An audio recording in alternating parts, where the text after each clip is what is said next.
సీరియల్లో సినిమాలో నటించాలనుకుంటున్నారా? అయితే వెంటనే మా యాక్టింగ్ స్కూల్లో జాయిన్ అవ్వండి.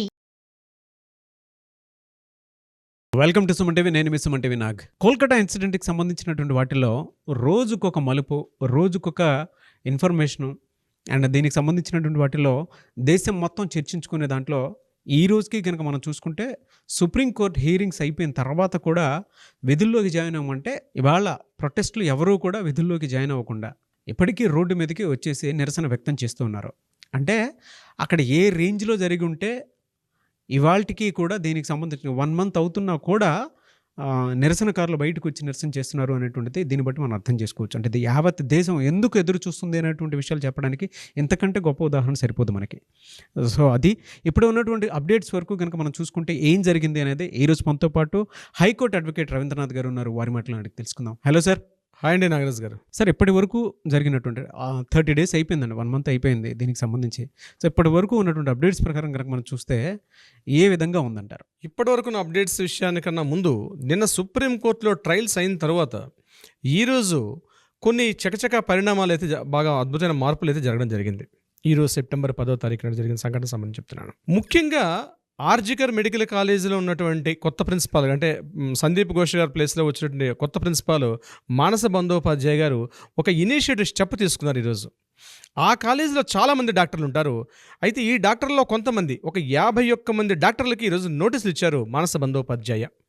డాక్టర్స్కి, resident doctors, training doctors, working faculty, రకరకాల అన్ని పోస్టులు కలిపి నేను చెప్తున్నాను. 51 మంది డాక్టర్లకి ఒక నోటీస్ ఇవ్వడం జరిగింది. ఎందుకంటే ఈ జరిగిన 1 monthలో కొంతమంది వీళ్ళని అంటే ఈ డాక్టర్స్ కొంతమందిని ప్రభావితం చేశారు. భయపెట్టే విధంగా కొన్ని లేనిపోని రకరకాల న్యూసెస్, అంటే అన్కండిషనల్ లేకుండా, అంటే ఎటువంటి భయం లేకుండా ప్రజల్ని భయభ్రాంతుల గురించి చేసే విధంగా రకరకాల అప్రజాస్వామికమైన పనులు చేసి పెట్టారు వీళ్ళు. ఈ 51 మంది డాక్టర్ని ఈరోజు మానస బందోపాధ్యాయ గారు ఏం చేశారంటే ఒక నోటీస్ ఇష్యూ చేసి రేపు September 11వ తారీఖు సాయంత్రం 5 గంటల్లోగా వీళ్ళందరినీ కూడా ఒక డిసిప్లినరీ కమిటీ వేశారు. ఆ కమిటీ ముందు మీరందరూ కూడా అటెండ్ అవ్వాలి, మీ యొక్క ఎక్స్ప్లెనేషన్ చెప్పుకోవాలి, లేకపోతే మిమ్మల్ని విధుల నుంచి తొలగించే అవకాశం ఉంటుంది. కాబట్టి రేపు September 11వ అందరూ వచ్చి అటెండ్ అవ్వాలి అని చెప్పి గట్టిగా స్ట్రాంగ్గా నోటీస్ ఇవ్వడం జరిగింది నిన్న మానస బందోపాధ్యాయ గారు ఆర్జికర్ మెడికల్ కాలేజీ నుంచి. అంటే ఇది ఎందుకు ఇంత కీలకం అయిందంటే ఆర్జికర్ మెడికల్ కాలేజ్ యొక్క ప్రక్షాళన స్టార్ట్ అయింది. ఎక్కడ కాలేజీ అయితే ప్రాబ్లం స్టార్ట్ అయిందో, యావత్ కాలేజీలకి ఇలాంటి జరుగుతున్నాయని ఎప్పుడే తెలిసిందో ఈరోజు ఈ కాలేజీ ద్వారా ఒక ప్రక్షాళన స్టార్ట్ అయింది అని మేమైతే నమ్ముతున్నాం నాగరాజు గారు.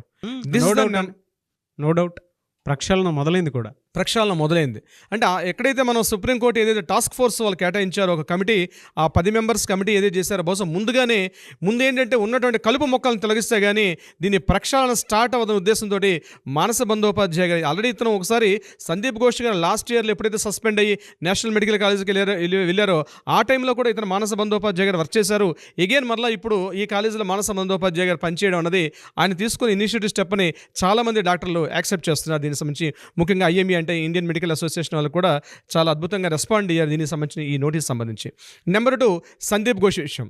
సందీప్ ఘోష్ గారిని ఇవాళ పోలీసులు CBI కోర్టు ముందు హాజరుపరచడం జరిగింది. సెల్డా హైకోర్టుకి వాళ్ళు సెల్డా కోర్టు. సెల్డా కోర్టులో చాలాసేపు ట్రయల్స్ జరిగాయి సందీప్ ఘోష్కి సంబంధించి, ఈ ఫినాన్షియల్ ఇర్రెగ్యులారిటీ సంబంధించి చాలాసేపు ఈ వాళ్ళ దగ్గర ఉన్న ఇంట్రాగేషన్స్, ఇన్వెస్టిగేషన్స్ ఏవైతే చేశారో దీనికి సంబంధించి ఈరోజు సెల్డా కోర్టులో చాలాసేపు డిస్కషన్ జరిగాయి. చాలా ప్రూఫ్స్, ఎవిడెన్సెస్ అన్నీ కూడా సబ్మిట్ చేయడం జరిగింది.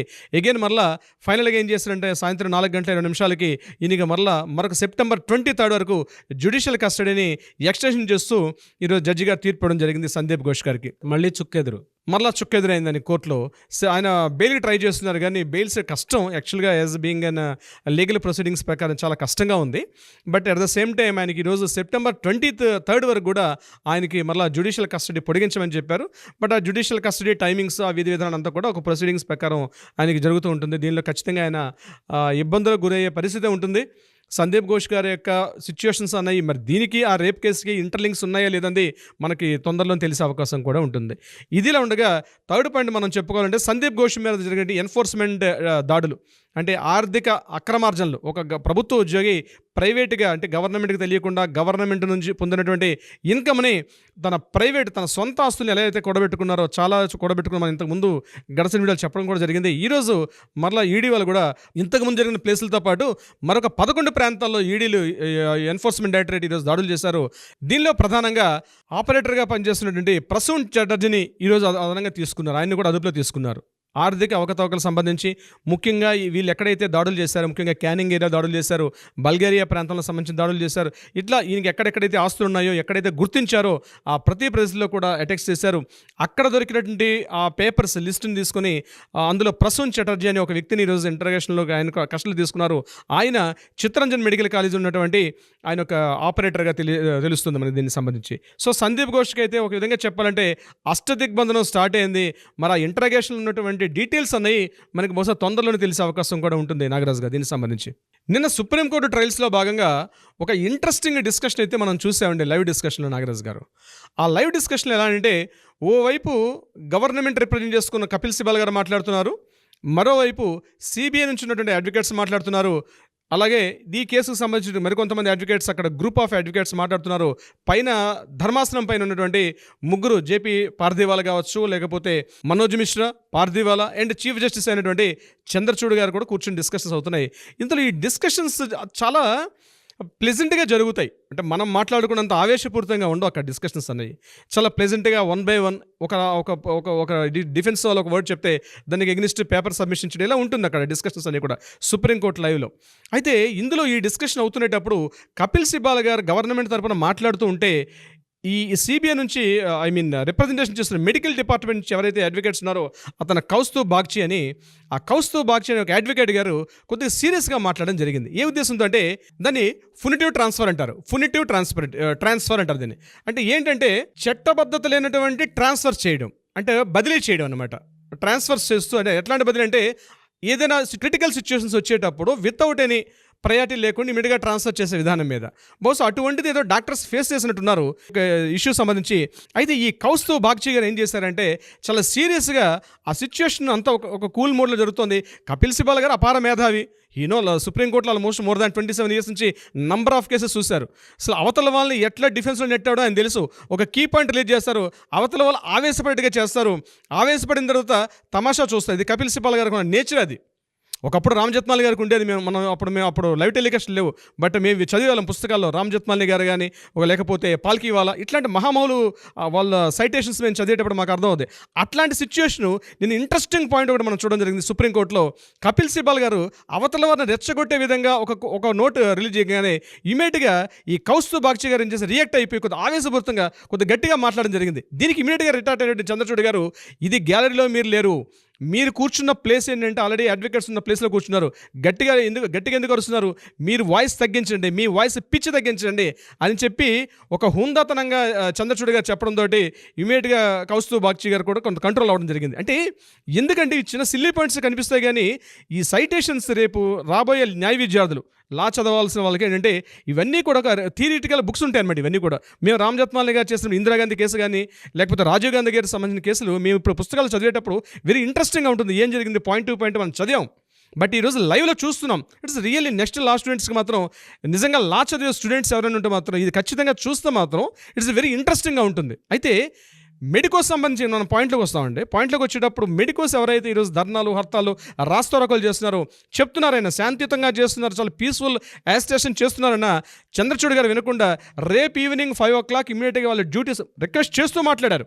అది రిక్వెస్ట్ మెథడ్లో అని చెప్తూ మాట్లాడారు. అంటే డిమాండ్గా చేయట్లేదు, రిక్వెస్ట్ చేశారు. మీ డ్యూటీ ఇమీడియట్గా మీరు హాస్పిటల్ చేయాల్సింది డ్యూటీ తప్పించి మీరు రోడ్ల మీదకి వచ్చి నిరసన తెలపడం మీ డ్యూటీ కాదు. మీరు ఇమీడియట్గా మీ హాస్పిటల్స్ మీ యాక్టివిటీస్లో మీరు స్టార్ట్ అవ్వండి అని చెప్పడం జరిగింది. కొంత పెయిన్ఫుల్గానే చెప్పడం జరిగింది.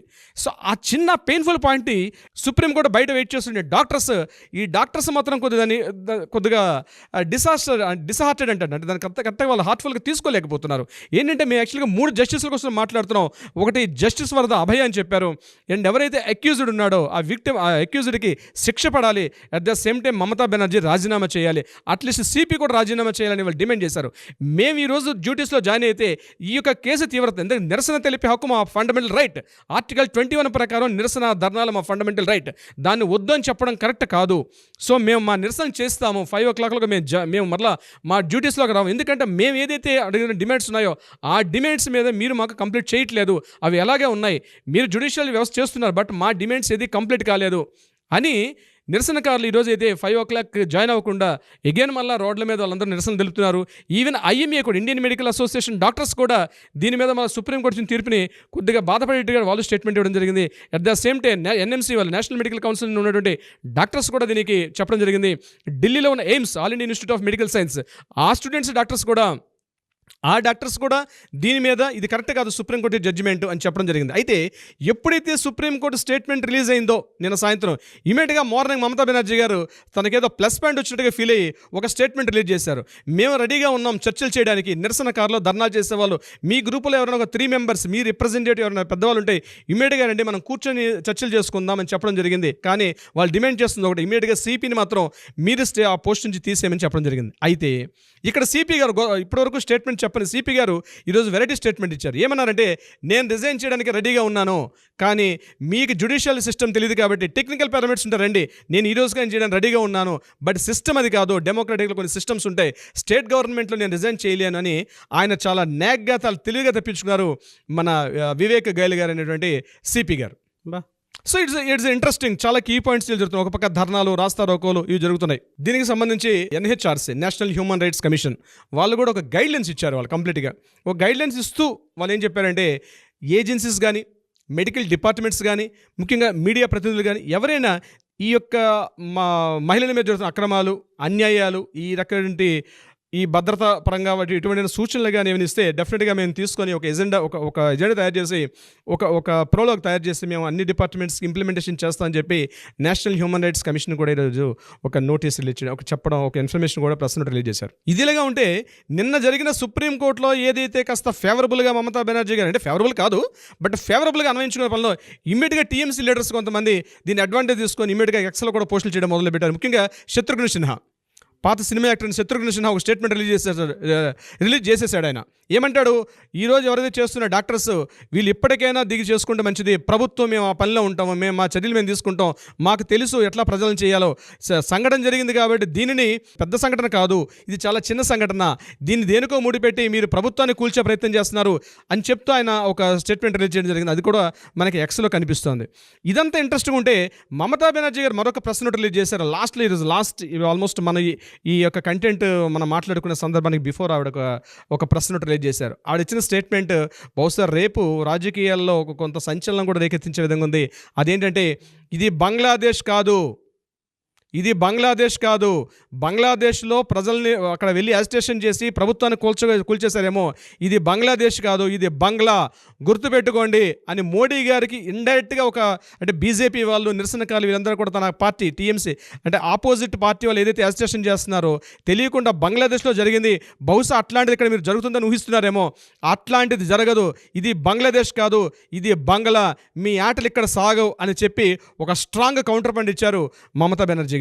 అండ్ అందులో ఇవాళ ఇంకొక కీ పాయింట్ కూడా, అంటే బ్రైబ్ విషయంలో ఏదైతే మనం దీనికి సంబంధించినటువంటి వాటిల్లో అభయ వాళ్ళ మదర్కి మేము కాంపన్సేషన్ సంథింగ్ ఏదో ఇస్తాము అని చెప్పేసి వాళ్ళు అన్నారు. బట్ దీనికి ఏదో రివర్స్ కౌంటర్ అభయ మదర్ కూడా ఇచ్చినట్లు తెలుస్తుంది. అంటే యాక్చువల్గా జరిగింది ఏంటంటే, 2 days బ్యాక్ యాక్చువల్గా ఈ అభయ పేరెంట్స్ ఒక నోట్ రిలీజ్ చేశారు.